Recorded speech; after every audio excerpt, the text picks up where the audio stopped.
Hi friends, ఎలా ఉన్నారు? Welcome to flavours of home made. ఇవాళ మన ఛానల్లో రెసిపీ ఏది చేయకపోవడం లేదు. కొన్ని ఇంపార్టెంట్ వంటింటి చిట్కాలు, kitchen tips and tricks share చేసుకోబోతున్నాను. చిన్న చిన్న వంటింటి కష్టాలకి కొన్ని చిన్న చిన్న చిట్కాలు కూడా ఉంటాయి కదా. నా కిచెన్ ప్రాబ్లమ్స్కి నాకు బాగా యూజ్ అయ్యే కొన్ని కిచెన్ టిప్స్ అండ్ ట్రిక్స్ మీతో షేర్ చేసుకోబోతున్నాను. ఇవి చాలా మందికి తెలిసే ఉంటాయి.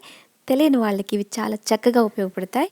మీకు ఈ వీడియో నచ్చినట్లయితే, ఈ ఛానల్ మొదటిసారి విజిట్ చేస్తున్నట్లయితే ఛానల్ని సబ్స్క్రైబ్ చేసుకోండి. సబ్స్క్రైబ్ చేసుకునే వాళ్ళు బెల్ ఐకాన్ని క్లిక్ చేయండి. అందువల్ల నేను చేసే ప్రతి వీడియో నోటిఫికేషన్ మీకు అందుతుంది. పెరుగు తయారు చేయడం కోసం పాలకి తోడు పెట్టడానికి కొంచెం పెరుగు అవసరం అవుతుంది కదా, అంటే స్టార్టర్ అవసరం అవుతుంది కదా.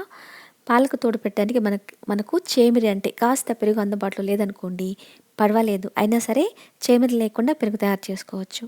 గోరువెచ్చని వేడి కంటే ఇంకాస్త వేడిగా ఉండే పాలను తీసుకుని ఒక చిన్న గిన్నెలో తీసుకుందాం. తొడిమలతో పాటు ఉండే 2 ఎండుమిరపకాయలను తీసుకుందాం. వీటిని పాలల్లో వేసుకొని తొడిమలు పాలల్లో మునిగే విధంగా సెట్ చేసుకుందాం. మనం తీసుకున్న మిరపకి తొడిమలు తప్పకుండా ఉండడం చాలా అవసరం.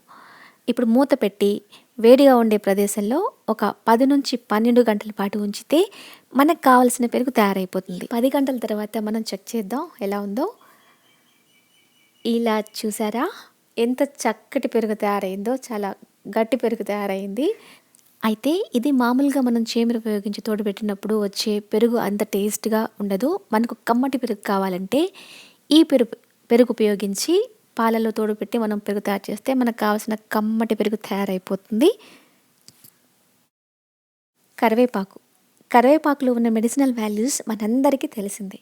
కొన్ని చోట్ల కరివేపాకు ఈజీగా దొరుకుతుంది, మరికొన్ని చోట్ల అంత ఈజీగా దొరకదు. అలాంటప్పుడు మార్కెట్ నుంచి మనం తెచ్చుకున్న కరివేపాకుని సరైన పద్ధతిలో ఎలా ఎక్కువ రోజులు నిలువ ఉండే విధంగా చూసుకోవాలో ఇప్పుడు తెలుసుకుందాం. కరివేపాకుని ముందుగా వాష్ చేసి దానిపైన ఉన్న తడినంతా తీసేయాలి. ఇలా ఒక క్లాత్ ఉపయోగించి దానిపైన తడినంతా తుడిచేయాలి, లేదా కాసేపు ఫ్యాన్ కింద పెట్టి తడినంతా డ్రై చేయాలి.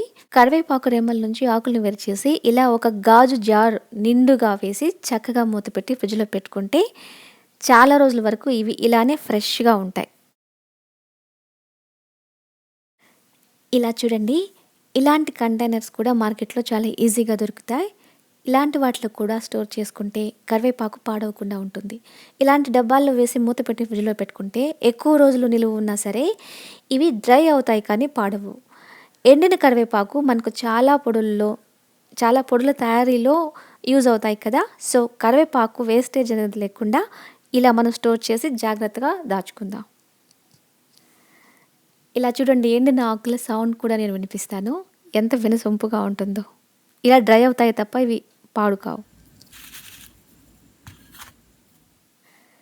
ఎప్పుడైనా సరే మనం స్వీట్ బిస్కెట్స్ కానీ క్రీమ్ బిస్కెట్స్ కానీ డబ్బాలు స్టోర్ చేయాలి అనుకున్నప్పుడు ముందుగా స్టోర్ చేయాలి అనుకున్న కంటైనర్లో ఒక స్పూన్ చక్కెర వేసుకోవాలి.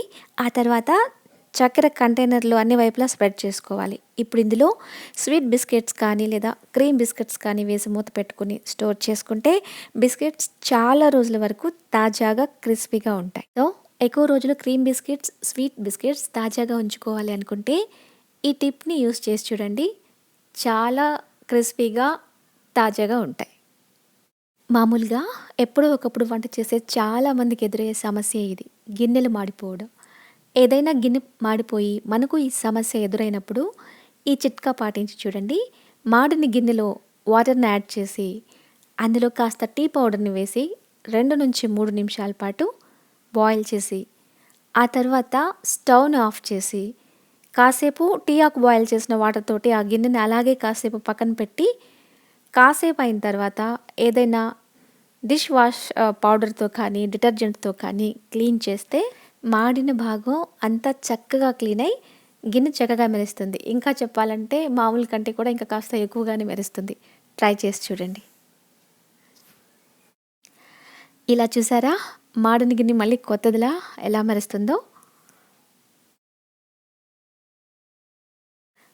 మన ఆహార పదార్థాలన్నింటినీ చక్కగా ఎక్కువ రోజుల పాటు పాడవకుండా నిల్వ చేసే ప్రదేశం ఫ్రిడ్జ్ కాస్త ఎక్కువగా మురికి పట్టింది, దాన్ని క్లీన్ చేయాలి అంటే మామూలుగా వాటర్ తోటి నార్మల్గా క్లీన్ చేస్తూ ఉంటే అది సరిగా క్లీన్ అవ్వడం లేదు అనిపించినప్పుడు దాన్ని క్లీన్ చేయడం కోసం ఒక గిన్నెలో కాస్త గోరువెచ్చని వాటర్ తీసుకుని అందులో ఒక స్పూన్ బేకింగ్ సోడాని వేసి చక్కగా మిక్స్ చేసి అందులో ఒక స్పాంజ్ని కానీ లేదా ఒక క్లాత్ని కానీ ముంచి ఆ ముంచిన ఆ క్లాత్ తోటి లేదా స్పాంజ్ తోటి ఫ్రిడ్జ్లోని ట్రేస్ని క్లీన్గా చక్కగా శుభ్రం చేస్తే అది శుభ్రపడుతుంది, చాలా నీట్గా వస్తుంది.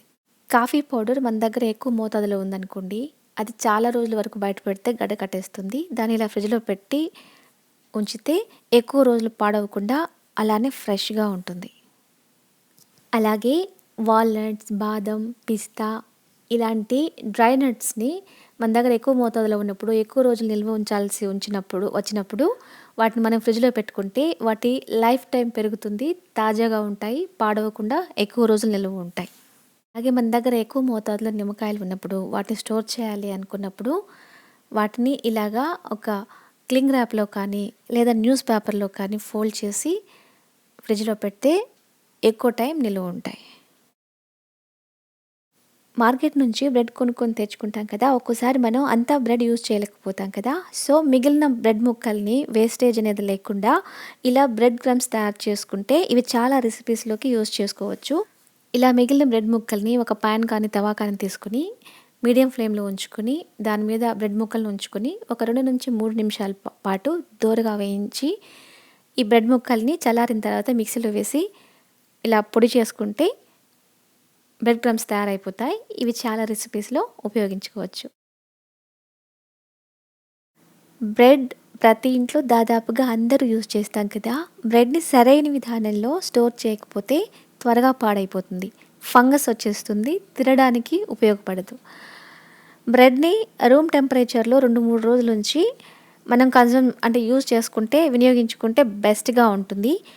మన దగ్గర అవసరానికి మించి బ్రెడ్ ఉంది, ఎక్కువ రోజులు స్టోర్ చేయాలి అనుకుంటే ఇలా ఎయిర్ టైట్ జిప్లాక్ బ్యాగ్స్లో ఉంచి ఫ్రీజర్లో ఉంచితే మనకు కావాలి అనుకున్నప్పుడు ఫ్రీజర్ నుంచి తీసి కాసేపు రూమ్ టెంపరేచర్లో ఉంచి డీఫ్రాస్ట్ చేస్తే ఇది సాఫ్ట్గా అయిపోతుంది. సో మనం సులభంగా దీన్ని యూజ్ చేసుకోవచ్చు.